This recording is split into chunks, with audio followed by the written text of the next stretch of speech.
Hello guys, अब हम second topic की तरफ प्रोसीड कर रहे हैं, सेकंड चैप्टर का, जिसका नाम है long period goals of planning in India.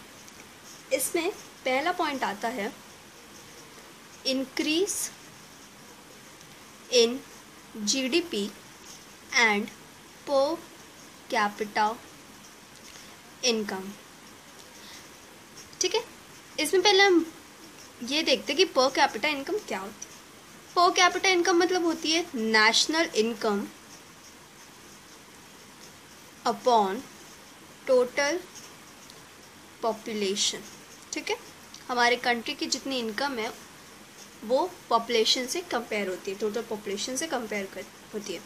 ठीक है, जो अब इसमें क्या है कि इसमें पहला पॉइंट ये आता है कि increase in GDP should aim at sustainable development. जो जीडीपी है हमारा, अगर जीडीपी बढ़ता है तो उसको सस्टेनेबल डेवलपमेंट में बहुत फोकस करना चाहिए। सस्टेनेबल डेवलपमेंट मतलब क्या होता है कि हम हमारे रिसोर्सेस को should be saved for future. ठीक है, उसको एक एफिशिएंट वे में, use of the resources in A efficient way. ठीक है, एक एफिशिएंट वे में रिसोर्सेज को यूज करना ताकि वो हमारे फ्यूचर के लिए बच सके। ठीक है, फिर है इसका कि हमारा जीडीपी कब बढ़ेगा, जब पॉपुलेशन कम होगा। पॉपुलेशन कम होगा तभी जीडीपी बढ़ेगा। ठीक है, अगर पॉपुलेशन ज़्यादा है तो जीडीपी नहीं बढ़ेगा। ठीक है, तभी होगा हमारा जीडीपी बढ़ेगा, पर कैपिटा इनकम भी बढ़ेगा। नेक्स्ट है मॉडर्नाइजेशन।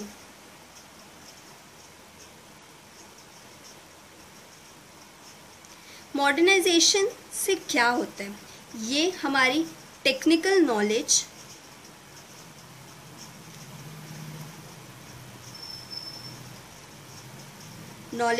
इंक्रीज करती है।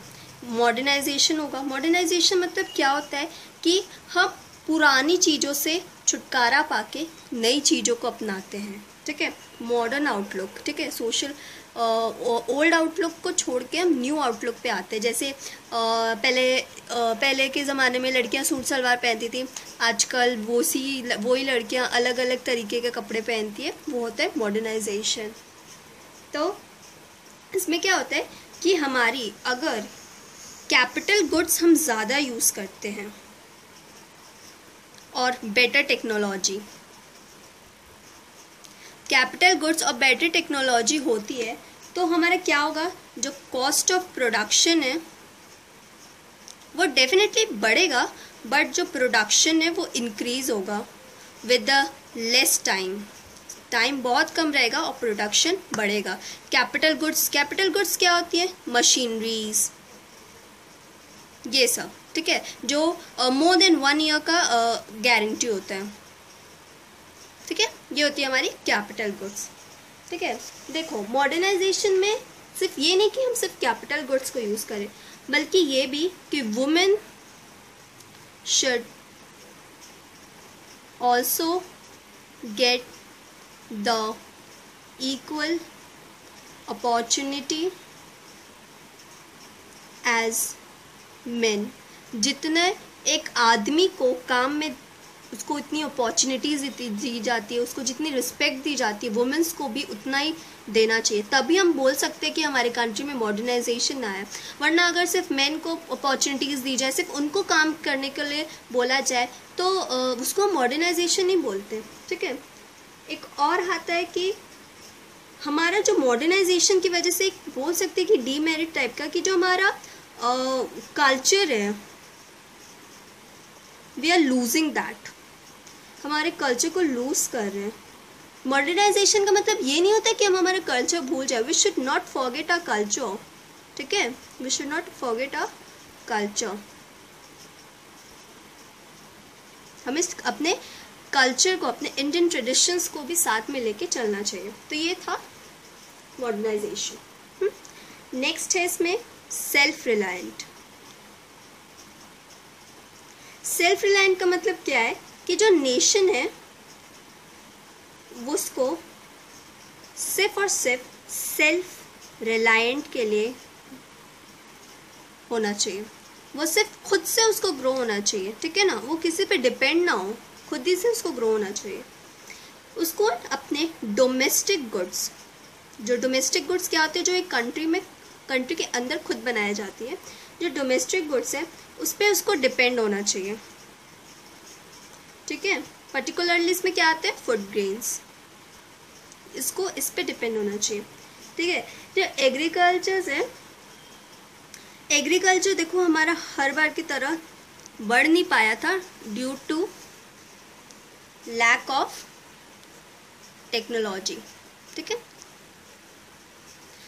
कंट्री को खुद के ऊपर डिपेंड होना चाहिए, उसको किसी के ऊपर डिपेंडेंट नहीं होना चाहिए कि वो हमें कुछ करके दे, ठीक है। कंट्री को खुद के ऊपर डिपेंड होना चाहिए for the growth of the country and the development of the country, ठीक है।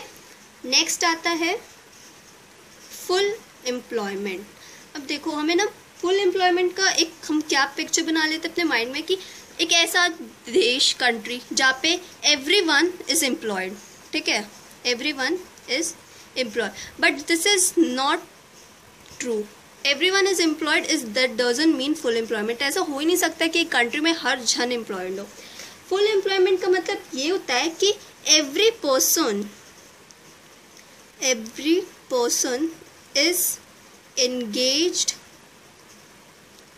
in a meaningful work। वो कुछ मीनिंगफुल काम कर रहा है, ऐसा नहीं कुछ फालतू काम कर रहा है और अपने आप को एम्प्लॉयड बोल रहा है, वो एम्प्लॉयड नहीं है। कुछ मीनिंगफुल वर्क जिसके लिए उसको पैसे मिले, ठीक है, इसको हम फुल एम्प्लॉयमेंट बोलते हैं, ठीक है। ये होता है फुल एम्प्लॉयमेंट। मतलब ये नहीं कि हर जन एम्प्लॉयड है, हर जन एम्प्लॉयड होना सिर्फ ज़रूरी नहीं होता है, ज़रूरी ये होता है कि एक मीनिंगफुल वर्क कर रहा हो इंसान। अब देखिए इसका मतलब फुल एम्प्लॉयमेंट का मतलब हम लोग एक और कर लेते हैं कि zero employment, zero unemployment. Zero unemployment नहीं हो सकता because they every time there is some natural rate of unemployment। चाहे कुछ हो जाए अनएम्प्लॉयमेंट रहेगा ही रहेगा, भले वो 1% हो, वो 10% हो, कुछ भी हो जाए, इतना अनएम्प्लॉयमेंट रहना ही है। हर जन एम्प्लॉय हो ऐसा बिल्कुल भी ज़रूरी नहीं है। अब ये देखिए, ये जो नेचुरल अनएम्प्लॉयमेंट है ये क्यों होता है? नेचुरल अनएम्प्लॉयमेंट किस लिए होता है, कैसे होता है? नेचुरल अनएम्प्लॉयमेंट होता है स्ट्रक्चरल चेंज की वजह से, ठीक है, एक रीज़न ये। दूसरा रीज़न ये कि people are not willing to work at the existing wage rate. उनको जितना पैसा दिया जा रहा है काम करने के लिए, उन लोग उस पैसे में संतुष्ट नहीं है और इसलिए वो काम नहीं करते। एक ये रीज़न है नेचुरल अनएम्प्लॉयमेंट का, स्ट्रक्चरल चेंज, और दूसरा एक ये रीज़न है। अब स्ट्रक्चरल चेंज क्यों आता है? स्ट्रक्चरल चेंज मतलब होता क्या एक्चुअली, जब हमारे कुछ टेक्नोलॉजी में चेंज होता है,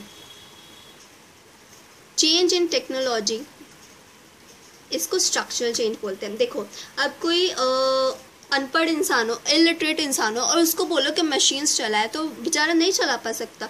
और अब जैसे ग्रो कर रही है तो हम ज़्यादातर कैपिटल गुड्स की तरफ प्रोसीड कर रहे हैं, तो वो ऑफ कोर्स वो नहीं कर पाएगा। वो सिर्फ एक मैन लेबर है, वो सिर्फ अपनी मजदूरी यही सब कर पाएगा, मशीन्स नहीं चला पाएगा। इसकी वजह से एक स्ट्रक्चरल चेंज होता है, जिसकी वजह से एक अनएम्प्लॉयमेंट ऑफ कोर्स वो नहीं कर पाएगा तो उसको हटा दिए जाएंगे, तो उसकी वजह से अनएम्प्लॉयमेंट होगा, ठीक है। तो ये था हमारा फुल एम्प्लॉयमेंट।